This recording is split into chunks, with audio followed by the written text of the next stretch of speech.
సోదరి సోదరులారా, ప్రభువైన యేసుక్రీస్తు నామములో హృదయపూర్వక వందనాలండి. ముందుగా ఇంత మంచి సమయాన్ని ఇచ్చిన తండ్రి అయిన దేవునికి ప్రభువైన క్రీస్తు ద్వారా కృతజ్ఞతాస్తుతులు చెల్లిస్తున్నానండి. అందరూ బాగున్నారండి? వాక్యం చదువుకొని ప్రార్థన చేసుకున్న తర్వాత పాఠంలోనికి వెళదామండి. యోహాను గారు రాసిన సువార్త 15వ అధ్యాయం 7వ వచనం. నా యందు మీరును మీ యందు నా మాటలను నిలిచి ఉన్న ఎడల మీకేది ఇష్టమో అడుగుడి, అది మీకు అనుగ్రహింపబడదు. మీరు బహుగా ఫలించడం వలన నా తండ్రి మహిమపరచబడు. ఇందువలన మీరు నా శిష్యులగుదురు. ప్రార్థన చేసుకున్నాను. పరలోకమందున్న మా తండ్రి, పరిశుద్ర ప్రేమగల తండ్రి, గొప్ప తండ్రి, యెహోవా తండ్రి, మీ ప్రియకుమారుడు యేసుక్రీస్తు ప్రభువారి ద్వారా కృతజ్ఞతాస్తుతులు చెల్లిస్తున్నామని ఆయన ఆరాధన క్రమం అంతట్లో మీరు నడిపించండి. ఆయన వాక్యం బోధించుండగా వినువారు తండ్రి మంచి హృదయం తిని వాక్యానుసారంగా నడిచే భాగ్యం దయచేయండి. ఆయన వాక్యం బోధించుండగా ఈ లోక సంబంధమైన జ్ఞానంతో కాకుండా మీ జ్ఞానంతో మాట్లాడే భాగ్యం దయచేస్తారని మా ప్రభువైన యేసుక్రీస్తు నామమున వేడుకుంటున్నాం తండ్రి. ప్రభువైన యేసుక్రీస్తు నామములో హృదయపూర్వక వందనాలండి. దేవుని కుమారుడు యేసుక్రీస్తు ప్రభువారి లోకానికి వచ్చిన తర్వాత పరలోక రాజ్యం సమీపిస్తుంది కనుక మారు మనసు పొందవని ప్రకటింప మొదలుపెట్టారు.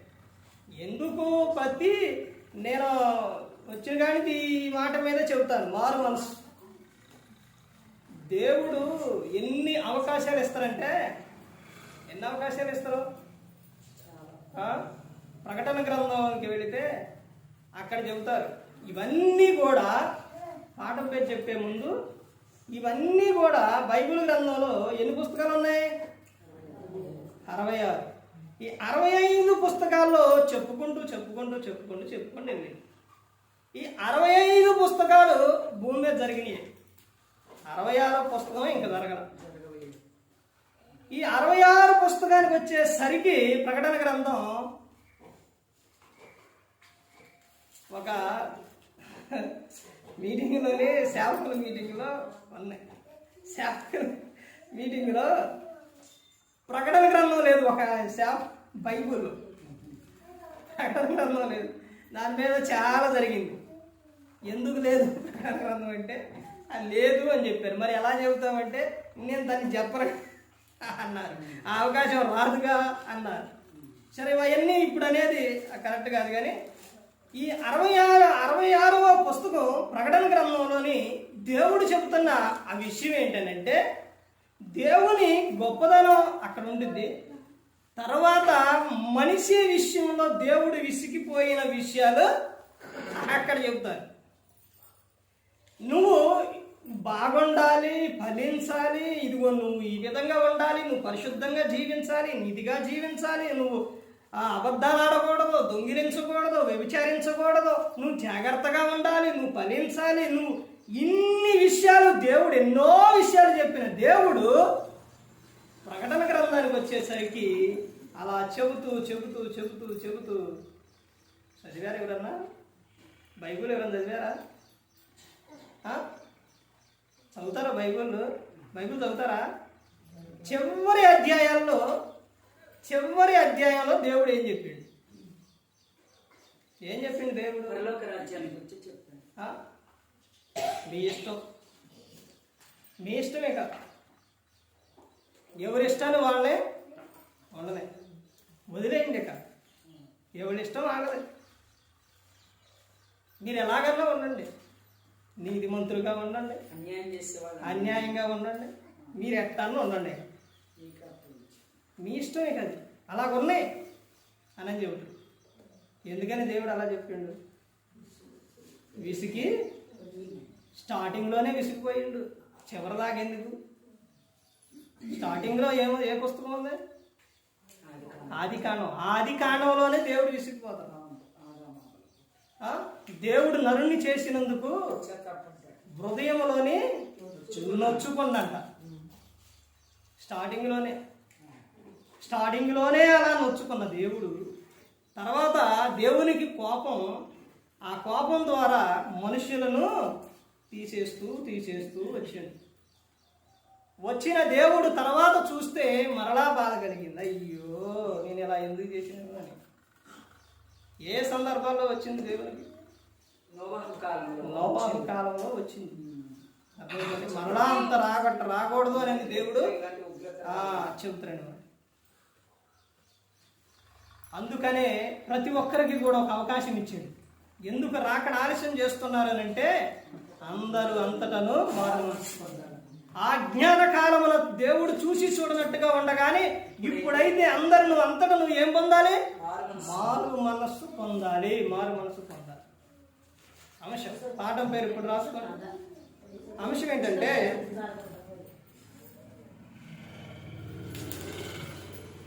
దేవుడు మనల్ని ఎందుకు పిలిచింది? దేవుడు మనలను ఎందుకు పిలిచింది? ఎందుకు పిలిచింది దేవుడు? దేవుడు నిన్ను ఎందుకు పిలిచిండు? ఎందుకు పిలిచిండు?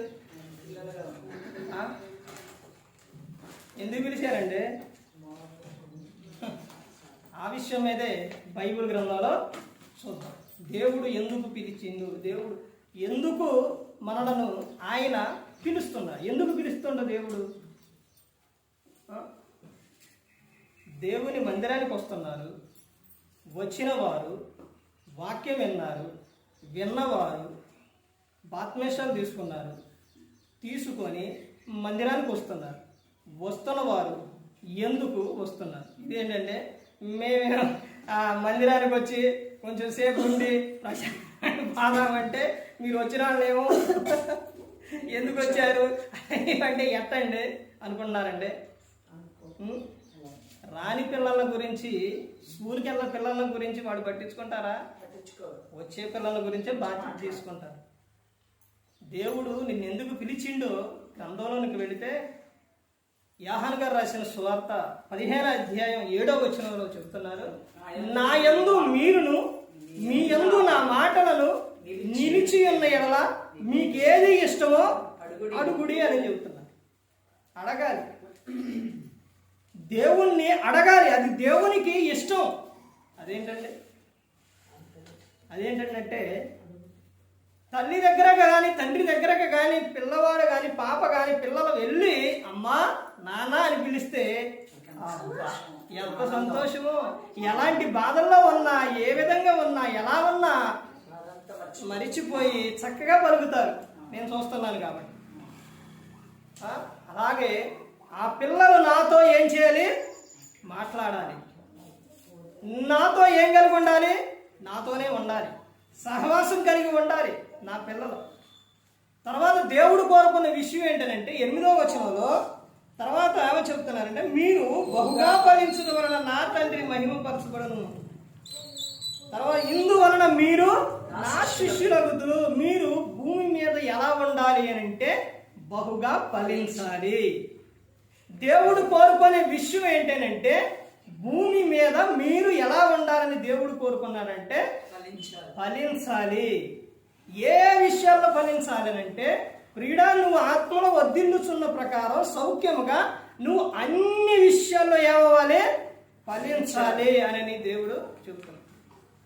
పుట్టిన కానుంచి మరణించే వరకు ప్రతి ఒక్క విషయంలో కూడా ఏమవ్వాలి అంటే నువ్వు అన్ని విషయాల్లో బహుగా ఫలించాలి అని చెప్తున్నాడు.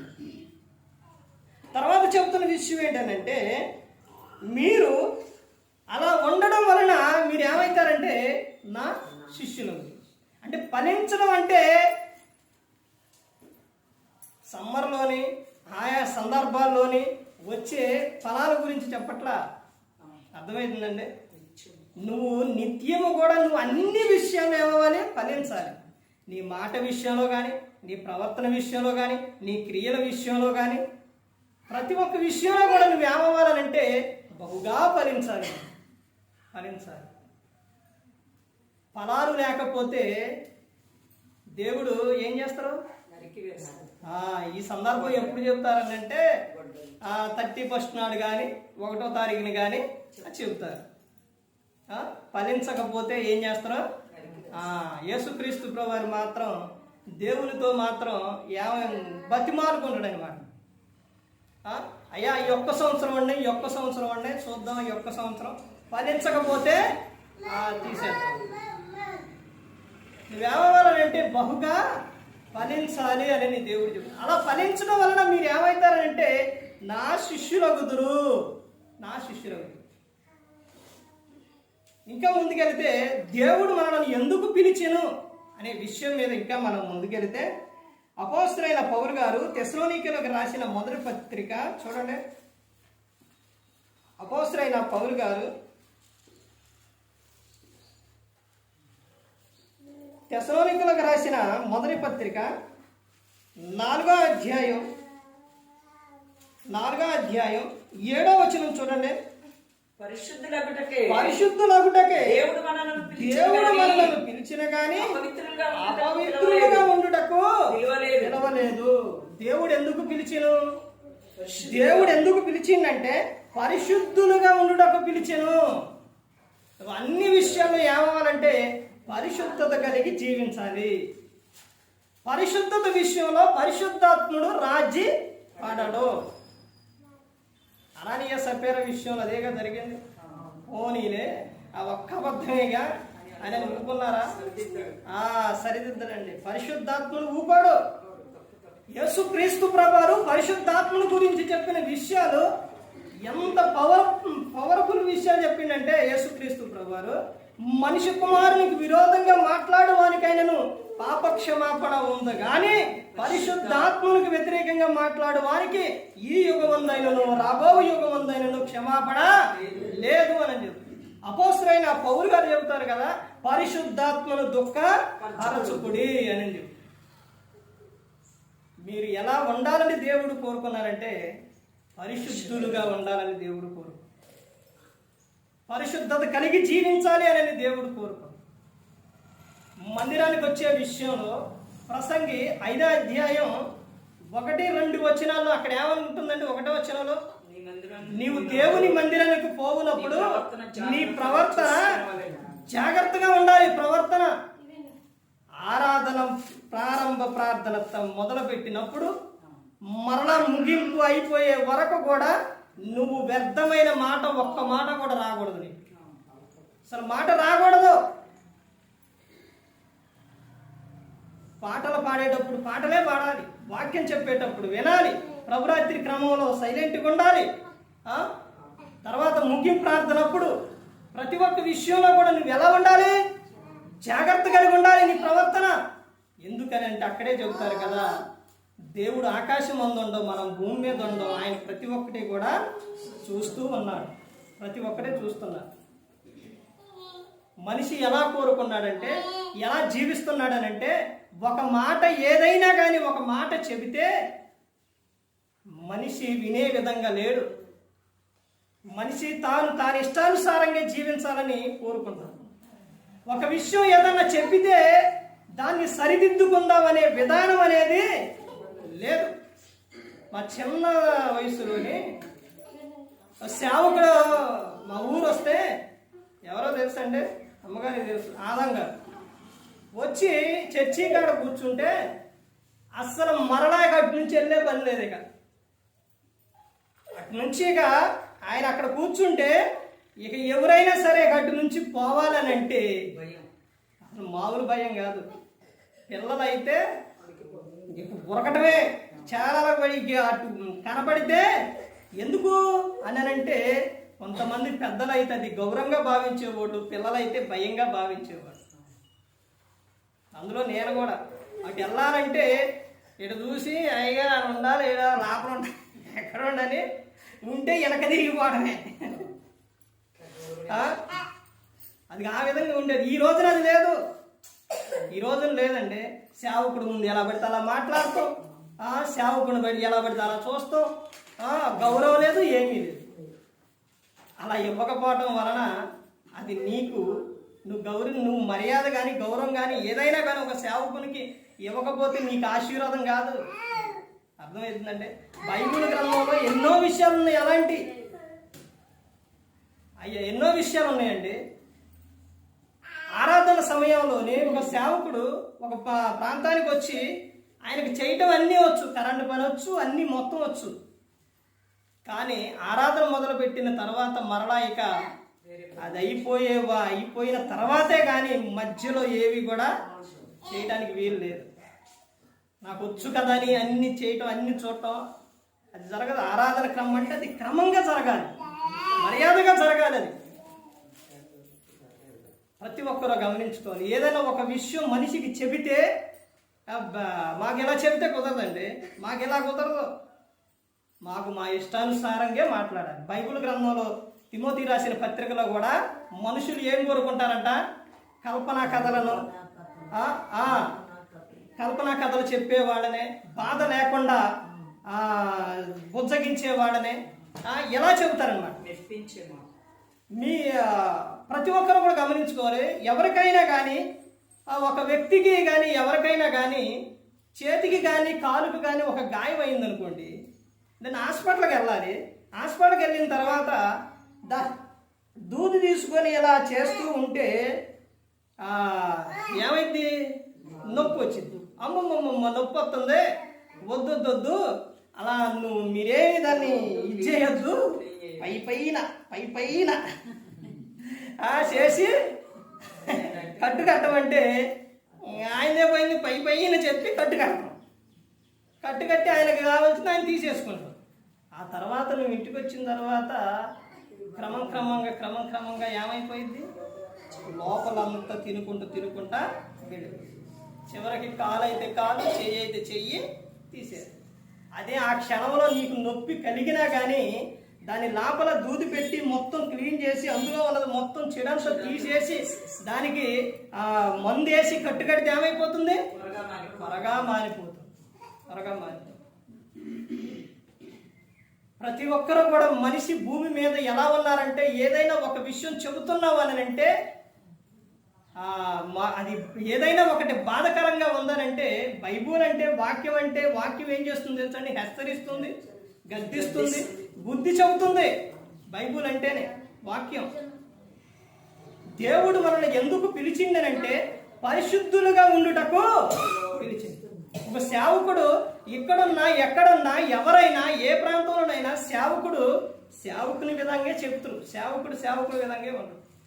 కానీ అక్కడున్న ప్రజలు ఎలా ఉంటారు అని అంటే, చాలా మంది ఒక్కొక్క ప్రాంతంలో కొంతమంది ప్రజలు ఎలా ఉంటారు అని అంటే, పిల్లల కానించి పెద్దల వరకు కూడా పరిశుద్ధులుగా ఉండడానికి ఒప్పుకోరండి. ఒక ప్రాంతంలోని పిల్లలు చిన్న పిల్లల కానించి వాళ్ళకి నేను బైబిల్ క్లాస్ చెప్పేవాడిని. వాళ్ళకి 66 పుస్తకాలు వచ్చు, కంఠస్థ వాక్యాలు వచ్చు, అన్నీ మొత్తం చక్కగా అన్నీ నేర్చుకుంటున్నారు. ఈ నేర్చుకునే సమయంలోని ఏం జరిగింది అంటే, ఆ సందర్భంలోనే ఈ పిల్లలకి అక్కడ చెప్పే విషయాలు పిల్లలు చక్కగా వాళ్ళ మైండ్ ఎలా ఉండిద్దంటే, పెద్దల ఆలోచన కన్నా వాళ్ళది ఎలా తీసుకుంటారంటే తొందరగా తీసుకుంటారు అనమాట. వాళ్ళకి వేరే ఆలోచన అనేది ఉండదు. ఇక మనం ఏదైతే చెబుతామో దాని మీదే. ఇప్పుడు మీకు అర్థం అవడానికి స్కూల్కి వెళ్ళే పిల్లలు ఉన్నారు. ఒకటి నుంచి 5వ తరగతి కానీ ఏదో స్కూల్ చదువుకునే పిల్లలు వాళ్ళు ఉన్నారు. వాళ్ళకి ఏదైనా పాఠం చెప్పండి, మళ్ళా రేపు వెళ్ళి ఏం చేస్తారు? వాళ్ళు చెబుతారు. ఇప్పుడు మనం వెళ్ళి స్కూల్కి వెళ్ళి మనకేదైనా పాఠం చెప్పారనుకోండి, రేపు వెళ్ళి మళ్ళీ అదే పాఠం చెప్పాలని చెబుతావా? చెప్పలేదు. మాకంత ఇప్పుడు అంతా ఏంటంటే వేరే ఆలోచనల వల్ల జ్ఞాపక శక్తి అవుతుంది, అని వాళ్ళకి మాత్రం ఎక్కువగా ఉంటుంది. అలా ప్రతి ఒక్కటి వాళ్ళు మనసులో పెట్టుకొని అలా నేర్చుకుంటూ వస్తున్నారు. సండే బైబిల్ క్లాసులో ఏదైతే చెబుతున్నారో అది ప్రతి ఒక్కటి మనసులో పెట్టుకుంటున్నారు వాళ్ళు. ప్రతి ఒక్కటి కూడా ఏ వాక్యం అయితే, ఏ మాట అయితే ప్రతి ఒక్కటే కూడా బయటికి వెళ్ళిన తర్వాత నువ్వు ఏ ఆటలు ఆడాలి, ఏ ఆటలు ఆడకూడదు అన్నది కూడా ప్రతి ఒక్కటి చెబితే అలాగే చేసుకుంటూ వచ్చేవాళ్ళు. తర్వాత చెప్పే సేవకుడు ఆయన వస్తూ ఉంటే గౌకనంటే అక్కడ రోడ్డు మీద ఏదన్నా ఒక ఆట ఆడుతూ ఉంటే అక్కడ చూసేసి మొత్తం ఎటోనట్టు ఊరుకోడు. ఎందుకనంటే అమ్మో ఆయన వద్దు, ఈ ఆట మనం ఆడకూడదు, చిన్నపిల్లలే ఎంత పిల్లలు ఉంటారు, వద్దు ఆడకూడదు అని చెప్పిండు. మనం ఆడితే మళ్ళీ ఆడకూడదని వెళ్ళిపోయేవాడు. ఆ తర్వాత ఇప్పుడు అక్కడి నుంచి ఒక సేవకునికి ఇష్టమే వాళ్ళు మంచిగా ఉండటం, చక్కగా ఉండటం సేవకునికి ఇష్టమే. ఇష్టం లేకుండా ఉండేది ఎవరు అని అంటే తల్లిదండ్రి. మా పిల్లలకి ఇన్ని కండిషన్లు పెడతారు, మా పిల్లలు ఈ ఆట ఆడుకోకూడదు, ఈ వయసులో ఆడకపోతే ఎప్పుడు ఆడుకుంటారు. ఇప్పుడు అక్కడి నుంచి బయటకు వచ్చిన తర్వాత ఫోన్ ఒకసారి ఫోన్ తీసుకొని అక్కడ వస్తే ఫోన్లో ఏదన్నా ఒక వ్యర్థమైన ఒక పాట వస్తూ ఉంటే దానికి టక్కనంట గొప్పనంట దాన్ని అక్కడికి వచ్చిన దాన్ని ఆఫ్ చేయడం రాక వెనకెప్పి దాచుకున్నాడు. ఇప్పుడు బల్ల మీద కూర్చొని అందరూ కూర్చొని చక్కగా చూసుకుంటారు. ఒక చెప్పేవాడు లేకపోతే ఏమైపోతారు, పెద్దల సామెత చెప్తారు, చెడిపోతారండి. అందుకని ప్రతి ఒక్కరూ గమనించుకోవాలి. దేవుడు కోరుకుంది ఏంటంటే సేవకుని ఎందుకు పంపిస్తాడంటే ఎక్కడికైనా కానీ వాళ్ళు ఇదిగో ఈ విధంగా ఉండాలి అని వాళ్ళకే చెప్పు. దేవుడు ఎందుకు మనలను పిలిచారు అని అంటే పరిశుద్ధులుగా ఉండుటకు పిలిచారు.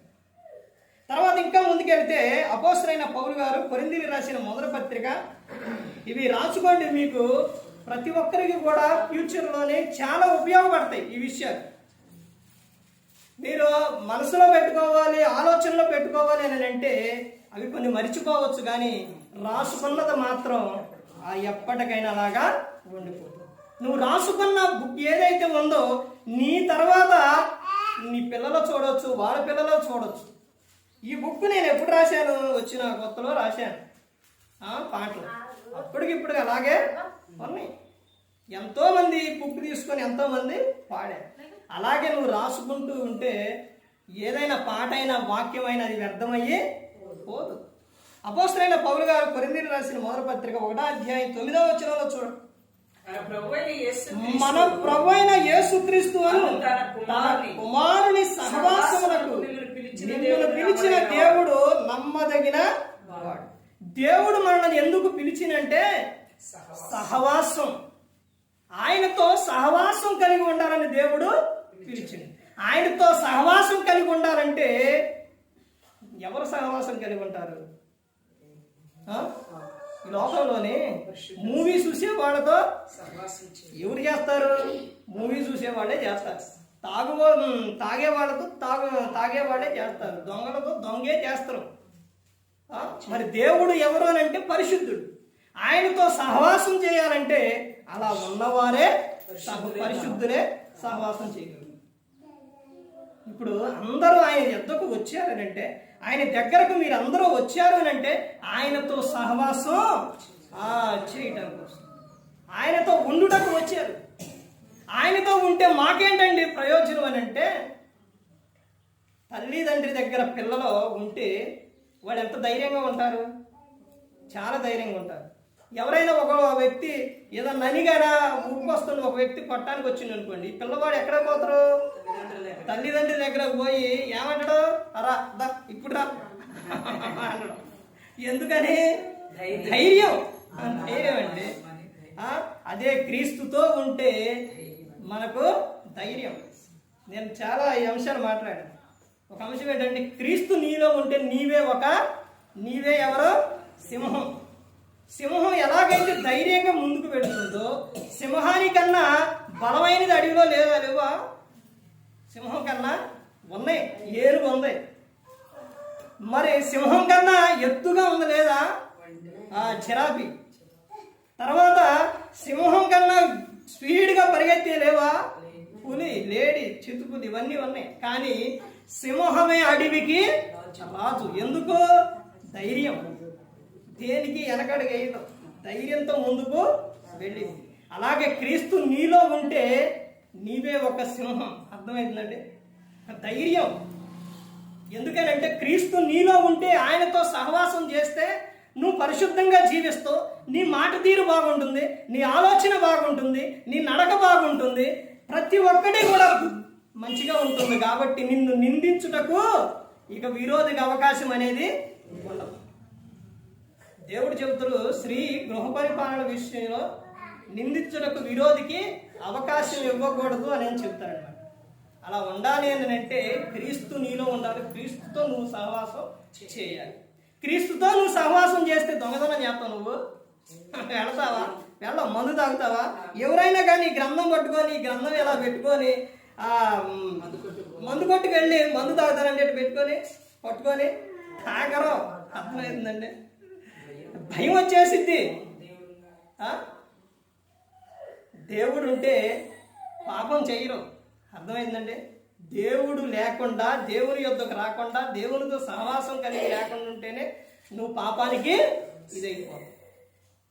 దేవుడు ఎందుకు మనలను పిలిచినంటే ఆయనతో సహవాసం కలిగి ఉండుటకు దేవుడు మనలను పిలిచాడు.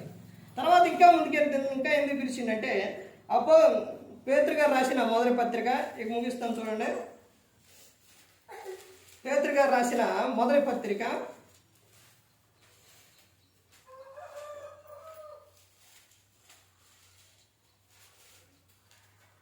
పేతురు గారు రాసిన మొదటి పత్రిక 1వ అధ్యాయం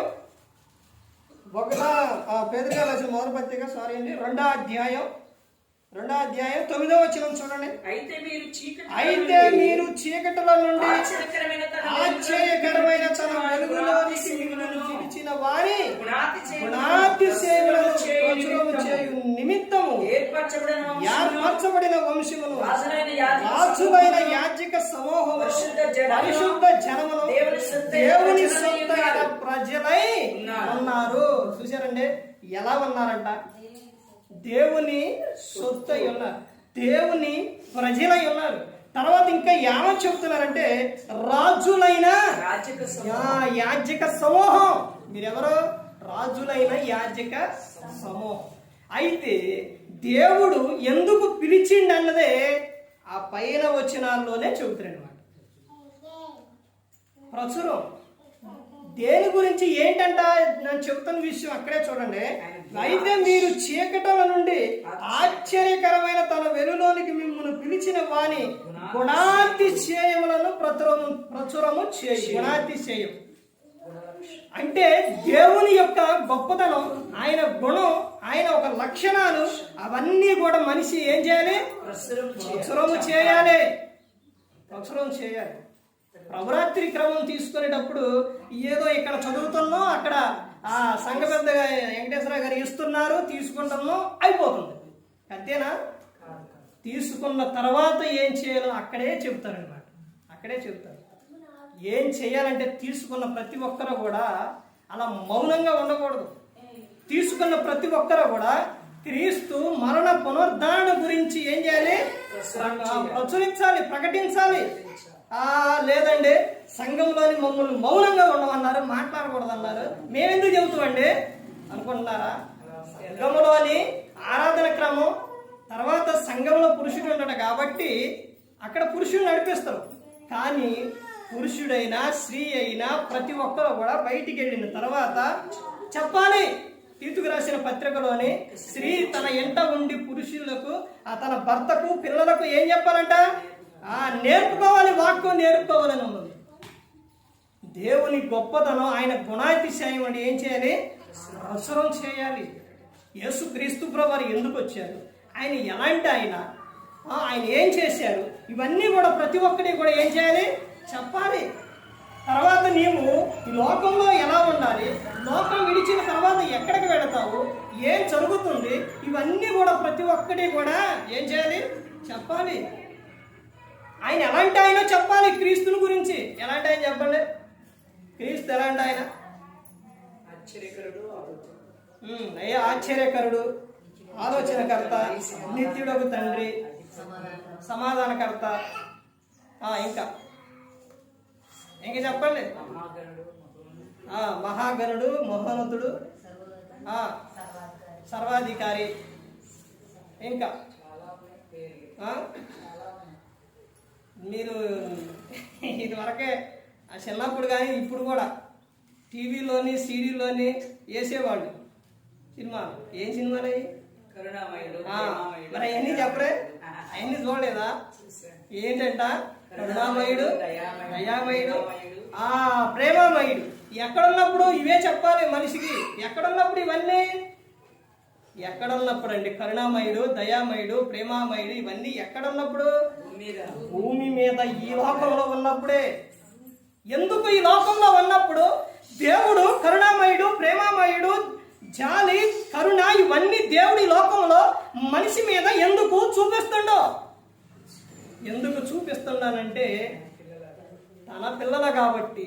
తర్వాత దేవునిచ్చిన దేవుని ఆత్మ ఎక్కడుంది? నీలో ఉంది కాబట్టి. ప్రసంగి 12:7 అదే చెప్తారు. ఏమని? మన్నైనది మరలా మట్టికి చేరును, ఆత్మ దాన్ని దయచేసిన దేవుని యొద్దకు వెళ్ళిపోవును. ఎప్పుడైతే నీ దేహంలో నుంచి ఆత్మ బయటికి వస్తుందో, ఇక్కడ రక్షకుడే, ఇక్కడ ప్రేమామూర్తి, కరుణామయుడు, దయామయుడు, ప్రేమామయుడు ఇవన్నీ చూపించిన ఆయన, చెప్పిన ఆయన ఎప్పుడైతే నీ దేహంలో నుంచి ఆత్మ బయటికి వస్తుందో అప్పుడే శిక్షకుడు అవుతాడు. ఇక పట్టించుకోడు. ప్రభా ప్రభా ప్రభా అని నువ్వు కేకలు పెట్టినా పట్టించుకోడు. ప్రభా నేను ఎన్నో చేశానుగా ప్రభు అంటే ఇక ఏమీ పట్టించుకోడు. అయిపోయింది. దేవుని ఆత్మ ఎప్పుడైతే వెళ్ళిపోతుందో నీలో నుంచి ఇక తర్వాత ఇక పట్టించుకోడు. ఇక అప్పుడు ఏం జరుగుతుందో తెలుసండి? దేవుడు భూమి మీద నిన్ను కరుణించి ప్రేమించి, మారు నాయన, మారమ్మా, మారు, నువ్వు మారు మనసు పొందు, ఈ విధంగా ఉండు ఉండు ఉండు అని చెప్పిన ఆయన ఇక్కడ రక్షకుడుగా నిన్ను ప్రతి క్షణం కాపాడుతున్న ఆయన. నువ్వు ఎక్కడ పెడుతున్నా కాపాడుతావు. నీ రాకపోకలు ఎందుకు కాపాడుతారో, నువ్వు కూర్చున్నప్పుడు కాపాడుతారో, నువ్వు పనికి వెళ్ళిన కాడ కాపాడుతారో, నువ్వు ఎక్కడికి వెళ్ళినా కాపాడుతారో. ఇన్ని కాపాడిన ఆయన ఎందుకు కాపాడుతుందో తెలుసా? ఎందుకు? తన ఆత్మ నీలో ఉంది కాబట్టి. దేవుడు సాతానుతో ఏమని చెప్తారు?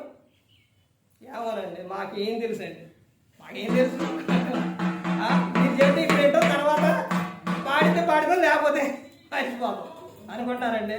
యోగు గ్రంథం 1వ అధ్యాయంలో సాతానుతో దేవుడు ఏం చెప్తారంటే, అపవాది తన దేహము నువ్వు ఏదైనా చెయ్యి, ఆత్మ జోలికి మాత్రం ఎవరిదా ఆత్మ? దేవుడిచ్చింది. దేవుడు చెప్పిన ప్రతి ఒక్క మాట కూడా బైబిల్ గ్రంథంలో ఆత్మ సంబంధమైన విషయాలే, పరలోక సంబంధమైన విషయాలే. శరీర సంబంధమైన విషయాలు తక్కువ, ఆత్మ సంబంధమైన విషయాలే ఎక్కువ. ఎందుకనంటే మనలో ఉన్న ఆత్మ ఎవరిది? అది దేవునిది. దాన్ని నిత్యం కూడా ఆయన ఏం చేస్తారో కాపాడుతూ ఉంటాడు. అలా కాపాడడానికే ఒక ఆయన్ని ఇచ్చిండు. ఎవరైనా ఎవరో? పరిశుద్ధాత్మ దేవుడు. ఆ పరిశుద్ధాత్మను ఇచ్చింది కూడా ఆయన. ఎవరు అంటే యేసుక్రీస్తు ప్రభువారి ద్వారానే.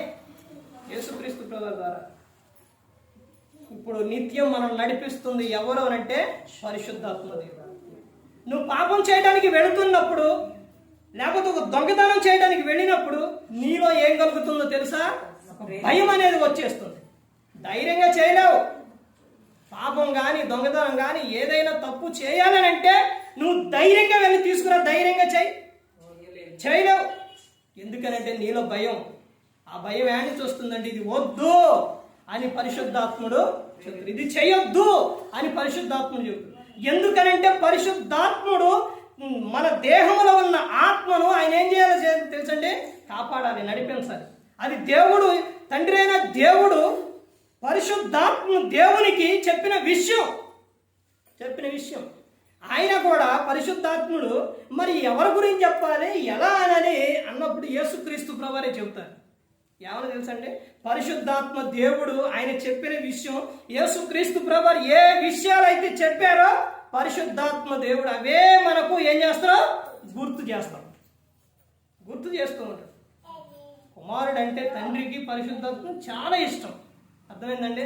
మనిషే ఇష్టం, మనిషే కానీ దేవుడు క్రీస్తును మర్చిపోయేది, ఆయన త్యాగాన్ని మర్చిపోతుండ కానీ మనిషి దేవుడు ఎప్పుడూ మర్చిపోలేదు. దేవుడు ఎందుకు పిలిచిన వాళ్ళని చెబుతున్నారంటే, తర్వాత ఆయన గుణాతిశయమును ప్రచురం చేయ నిమిత్తము పిలిచిండు. దేవుడు పిలిచిండు. అందుకని ప్రతి ఒక్కరు గమనించుకోవాలి. లోకాసు వార్త 16వ అధ్యాయంలో ఏమని ఉంటుందండి?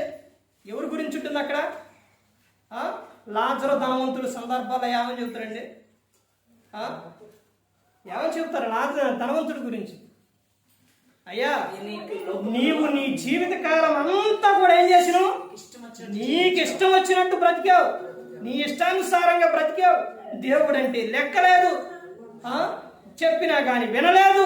నీ జీవిత కాలంలో ఎప్పుడైనా కానీ దేవునికి లోబడ్డావా? దేవుని మాట విన్నావా? దేవుడు ఇది చేయొద్దు అంటే చేయకుండా ఉన్నావా? నీ ఇష్టానుసారంగా జీవించవు. ఇప్పుడు నరకంలో నరకయాతన పడుతూ ఉన్నావు. ప్రతి ఒక్కరు గమనించుకోవాలి. దేవుడు మనల్ని ఎందుకు కాస్తుండో అక్కడే కింద వచ్చిన వాళ్ళు ఇంక చెబుతున్నాడు.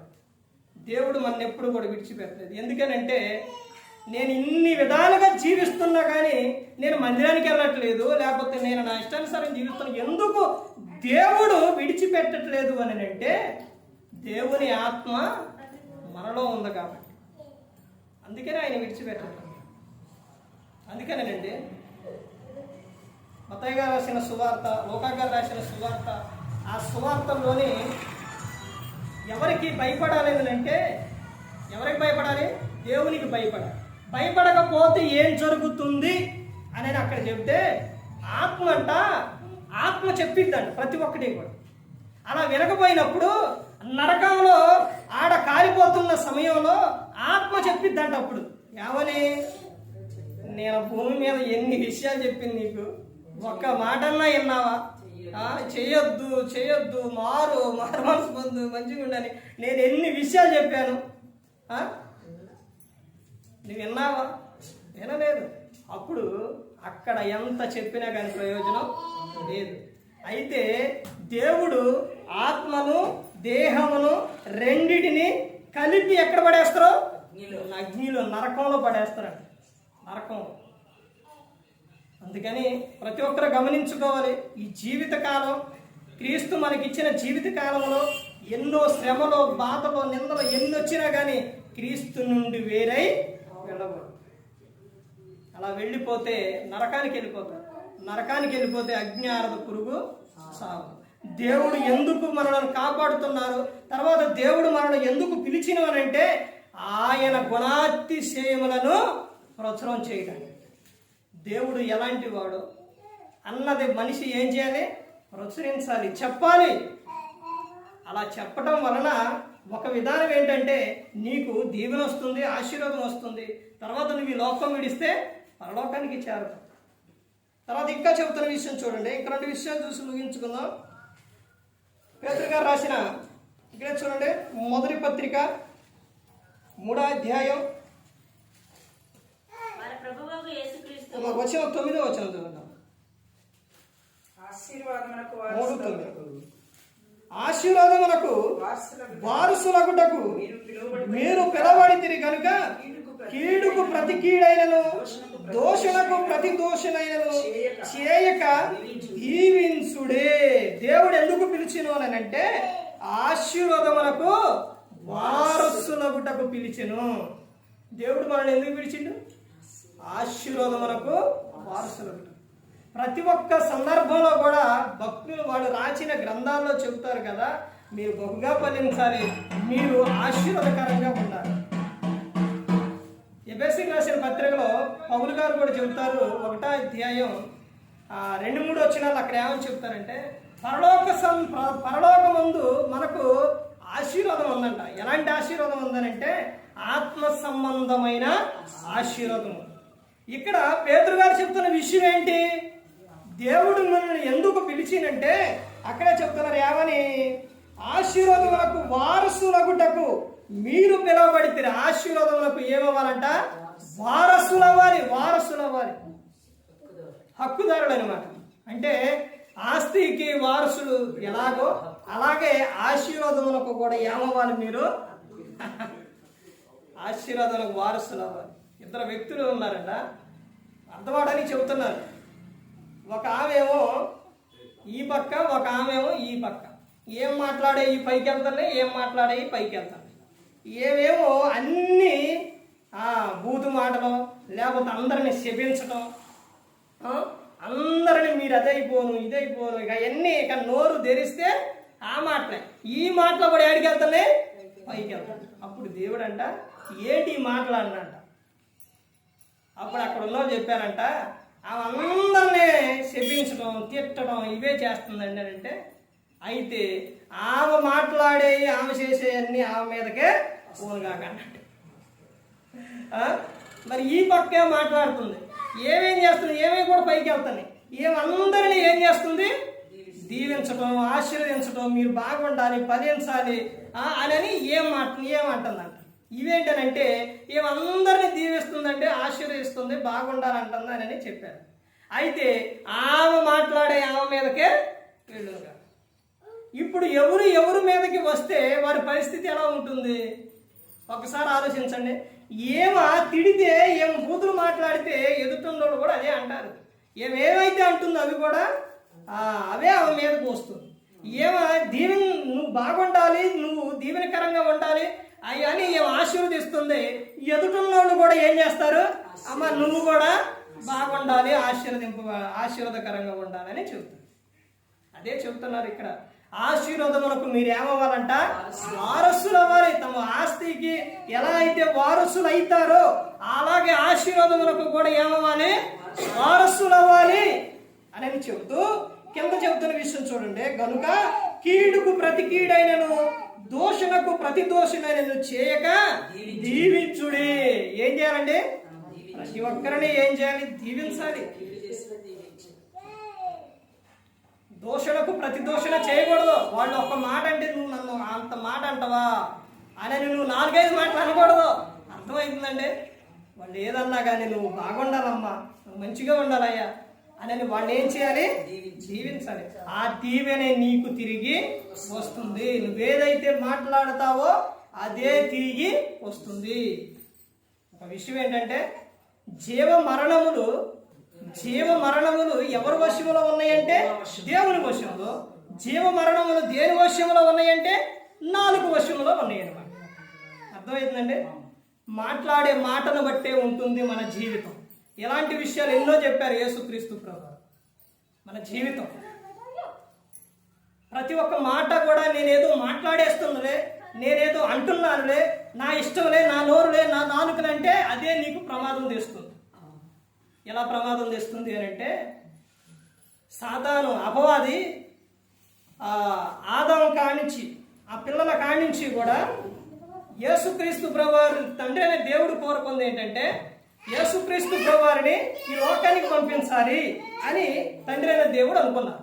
ఈ విషయం బాగానండి, అర్థమవుతుంది. మాట్లాడే మాట ఎవరు వినట్లేదులే, ఏం జరిగిద్దిలే, నా ఇష్టంలే, నేను ఫోన్లో నా ఇష్టానుసారంగా మాట్లాడతా, నా నోరులే, బయటైనా ఎక్కడైనా అని అనుకుంటున్నారేమో. ఇక్కడ ఏం జరుగుతుందంటే మాట్లాడే ప్రతి ఒక్కటి ప్రకృతి ఏంటి, అపవాది ఏంటి, ముందు దేవుడు, ఇవన్నీ ప్రతి ఒక్కటి కూడా వింటున్నారు. ప్రతి ఒక్కటి కూడా సాక్ష్యమే. సాతాను అక్కడి నుంచి మాటలు ప్రతి ఒక్క మాట. సాతాను ఎక్కడ ఉంటాడు? అబ్బాయి ఎక్కడ ఉంటాడండి? సమాధుల్లోని, ఊరు బయట ఉంటాడా? ఉండడు. దేవుడు ఎక్కడుండో? ఎక్కడ ఉండో. సాతాను ఎక్కడుండో? వాడు ఎక్కడే ఉండవు. అర్థమవుతుందండి? దేవుడు ఎక్కడుంటే దెయ్యం అక్కడే. నువ్వు దేవునికి కావాలి, దెయ్యానికి కావాలి. ప్రతి ఒక్కటి కూడా దేవుడు వింటుండో, దెయ్యం కూడా వింటుండో. ఇంకో విషయం ఏంటంటే దేవుడు సింహాసనం మీద ఉంటే దెయ్యం ఎక్కడ ఉంటుంది? ఎక్కడుంటుందంటే దేవుడు సింహాసనం మీద. ఇప్పుడు దెయ్యం ఎక్కడ ఉంటుంది? మీకు దెయ్యం అంటే మాకు భయం వేస్తుందండి, మీరు పొద్ద దెయ్యం అన్నదాకంటే ఆ పేరు ఏదో ఉంటుంది ఏంటి అపవాది, ఆ పేరు అన్నాను. అలా ఉండదు. అది పదాలు, అది ఉపయోగించిన పదాలు సందర్భాలు బట్టి అనమాట. అర్థమైందండి? అపవాది ఎక్కడ ఉంటాడంటే యోబు గ్రంథం 1వ అధ్యాయంలో చెబుతారు కదా, దేవుని సింహాసనము ద్వారబంధం అక్కడ కూర్చొని ఉన్నాడనమాట. ఇప్పుడు భూమి మీద ప్రతి ఒక్క మాట మాట్లాడేది ప్రతి ఒక్కడే దేవుడు ఏదైతే చేయాలనుకున్నాడో అన్ని ప్రతి ఒక్కడే వాడికి తెలుసు. ఇప్పుడు యేసుక్రీస్తు ప్రభువారిని ఎప్పుడూ స్టార్టింగ్లోనే పంపించాలనుకోడు. ఎందుకనంటే మానవుల హృదయం అప్పుడే చెడిపోయింది కాబట్టి స్టార్టింగ్లోనే పంపించాలని దేవుడు అనుకుంటే ఎవరి ద్వారా? నీతిమంతుడు పరిశుద్ధులుగా ఉన్నవారిలో నుంచి తన కుమారుని లోకానికి పంపించాలి. అలా పంపించాలి అని దేవుడు ఎప్పుడైతే నిర్ణయం తీసుకుంటో నువ్వు పరిశుద్ధుడుగా నీతిమంతుడుగా ఎవరైతే ఉంటారో వాళ్ళ ద్వారా నువ్వు పంపిస్తావా? కుదరదు. నేను అలా ఒప్పుకోను, నేను అలా జరగనియను. నువ్వు వేసే ప్రతి ఒక్క దానికి కూడా నేను అడ్డుపడతాను, చేస్తాను అని వాడు ఏం చేశాడు అంటే స్టార్టింగ్లోనే ఎవరి ద్వారా యేసుక్రీస్తు ప్రభువు రావాలని అనుకున్నారు అని అంటే హేబేలు ద్వారా. హేబేలులో నుంచి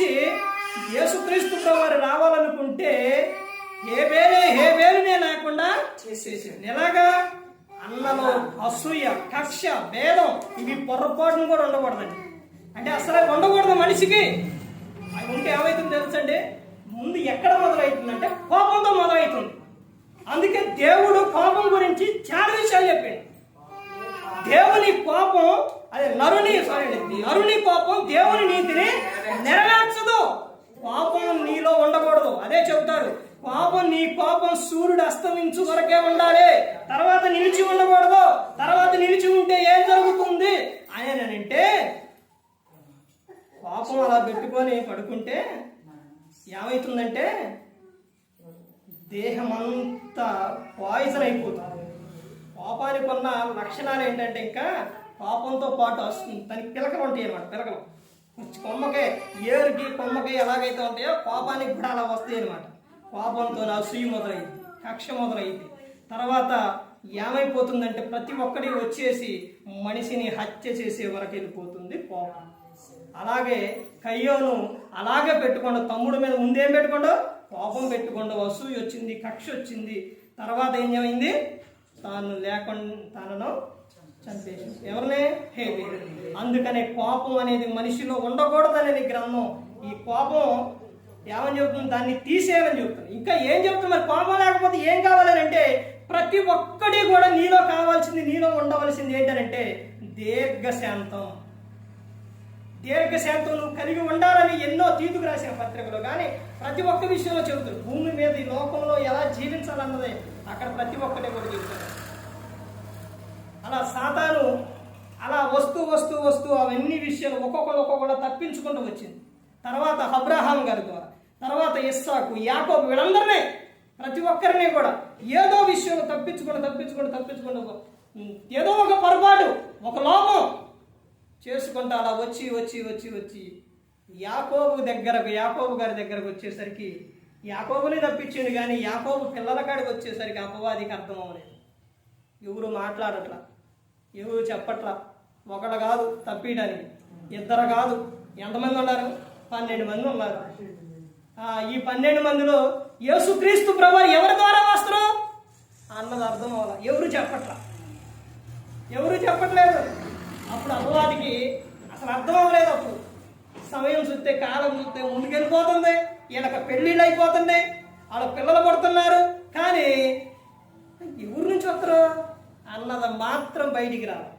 అప్పుడు యాకోబు గారే చెబుతారనమాట, యేసుక్రీస్తు ప్రభువు 12 మందిలో ఎవరిలో నుంచి వస్తారనంటే యోధాలో నుంచి వస్తారు అని, యోధా గోత్రపు సింహమై వస్తారు అని యాకోబు గారు చెప్పినప్పుడు అప్పుడు యోధానే టార్గెట్ చేస్తారనమాట. అక్కడ అర్థమైందండి. ఆ పిల్లల విషయాల్లో అలా ప్రతి ఒక్క విషయంలో కూడా అపవాది టార్గెట్ చేస్తూ వచ్చిండు అని అంటే ఎవరి ద్వారా, ఎలాగనంటే మాట ద్వారా. మీకు ఇన్ని విషయాలు కావాలంటే గ్రంథం చదువుకోండి, అర్థమవుతుంది. మాట ద్వారానే, మాట చాలా జాగ్రత్తగా ఉండాలి. ఇక్కడ చెబుతున్న విషయం ఏంటంటే, ఇక్కడ కనుక కీడుకు ప్రతి కీడైనను దోషణకు ప్రతి దోషణను చేయక దీవించుడే. నువ్వు దీవెనన్నా ఆశీర్వాదం అన్నా ఆడికి నచ్చదు అపవాదికి. నువ్వు బహుగా ఫలించకూడదు, నువ్వు ఎప్పుడు బాధపడుతూనే ఉండాలి, నిన్ను ఎవరు ఏదో వాడి అంటూనే ఉండాలనే వాడు కోరుకుంటాడు. కానీ నువ్వు మాత్రం దీవించబడాలి, ఆశీర్వాదకరంగా ఉండాలనే దేవుడు కోరుకుంటాడు. చివరిగా ఒక విషయం చూడండి. అపోస్తలుడైన పౌలు గారు కొరింథీయులకు రాసిన మొదటి పత్రిక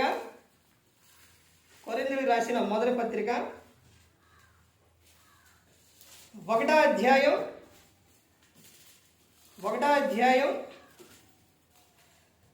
27వ వచనం నుంచి చూడండి. ఏ శరీరియు దేవుని ఎదుట అతిశయింపకుండునట్లు జ్ఞానులను సిగ్గుపరచుటకు లోకములో నుండి వెర్రి వారిని దేవుడు ఏర్పరచుకొని ఉన్నాడు. బలవంతులైన వారిని సిగ్గుపరచుటకు లోకములో బలహీనులైన వారిని దేవుడు ఏర్పరచుకొని ఉన్నాడు.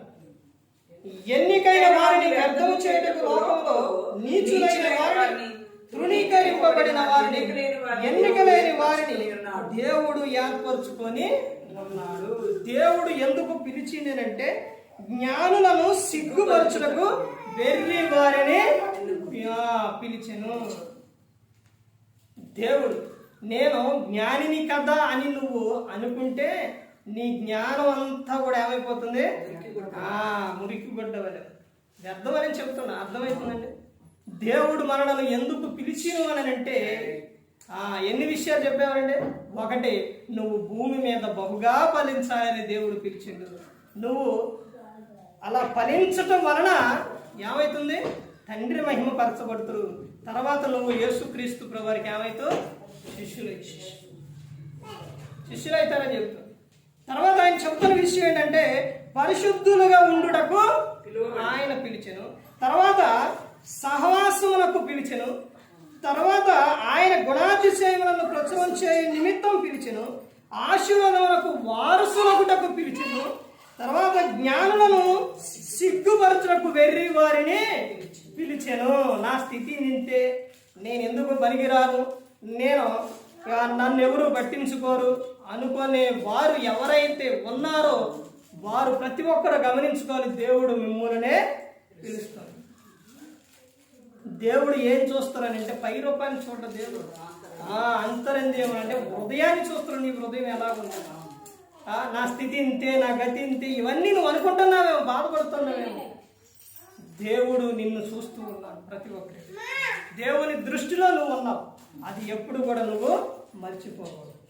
దేవుడు అవకాశాలు ఇచ్చి నిన్ను కాపాడిన తర్వాత నువ్వు ఇంకా మారు మనసు పొందకుండా, దేవుని మాట వినకుండా, నువ్వు దేవుని యొద్దకు రాకుండా నువ్వు ఉంటే, ఇక్కడ రక్షకుడు అక్కడ శిక్షకుడు అయితే అక్కడ జయ జరుగుతుందంటే, ఈ దేహంతో జరిగించిన ప్రతి ఒక్కటి దానికి కూడా అక్కడ క్రీస్తు న్యాయపీఠం ఎదుట నిలబడ్డప్పుడు ఏం చెప్పాలి? లెక్క చెప్పవలసి ఉన్నది. లెక్క చెప్పాలి. పుట్టించిన ఆయన పట్టించుకోకుండా ఉంటాడా? ఉండడు, పట్టించుకుంటాడు. ప్రతి ఒక్కడే కూడా పట్టించుకుంటాడు. ప్రతి ఒక్కడే కూడా ఆయన మన ప్రతి అవసరం తీరుతాడు. ఎక్కడుంది ఈ మాట? ఫిలిప్పీయులకు 4:19. కాగా దేవుడు తన ఐశ్వర్యం చొప్పున క్రీస్తు యేసునందు మహిమలో నీ ప్రతి అవసరం కూడా తీర్చునని చెప్పాడు. అందుకని ప్రతి ఒక్కరూ కూడా గమనించుకోవాల్సిన విషయం, దేవుడు మనల్ని ఎందుకు పిలిచాను అని అంటే, అన్ని విషయాలు మనం ఆయన గుణాతిశయములను ప్రచురం చేయుటకు, పరిశుద్ధులుగా ఉండుటకు దేవుడు మనలను పిలిచాడు. అందుకని ప్రతి ఒక్కరు గమనించుకొని, ఏ ఒక్కరు కూడా నశించి నరకానికి వెళ్ళిపోకూడదని యేసుక్రీస్తు ప్రభువారు ఈ లోకానికి వచ్చి మనందరి కోసం శిలువలో తన ప్రాణాన్ని పెట్టి ఉన్నారు. ఎందుకు పెట్టి ఉన్నారని అంటే, మనందరినీ రక్షించడం. ఎందుకు తండ్రి వద్దకు వెళ్ళారు అని అంటే, మనకు స్థలము సిద్ధపరచుటకు ఆయన వెళ్ళి ఉన్నారు. అందుకని ప్రతి ఒక్కరు కూడా దేవుని యందు భయభక్తులు కలిగి పరిశుద్ధాత్మ మాట ఇంటూ హృదయశుద్ధిని కాపాడుకుంటూ క్రీస్తును పోలే నడుచుకున్నప్పుడు, ఈ లోకం విడిచినప్పుడు పరలోకానికి చేరుకుంటారు. మరి ఈ విధంగా నిలబెట్టి మాట్లాడించిన తండ్రి దేవునికి కృతజ్ఞతాస్తుతులు చెల్లిస్తూ, ఇంతవరకు శ్రద్ధగా ఉన్న మీకు ప్రభు పేరున హృదయపూర్వకంగా చెల్లిస్తూ ఈ మాటను ముగిస్తున్న అందరికీ వందనాలు.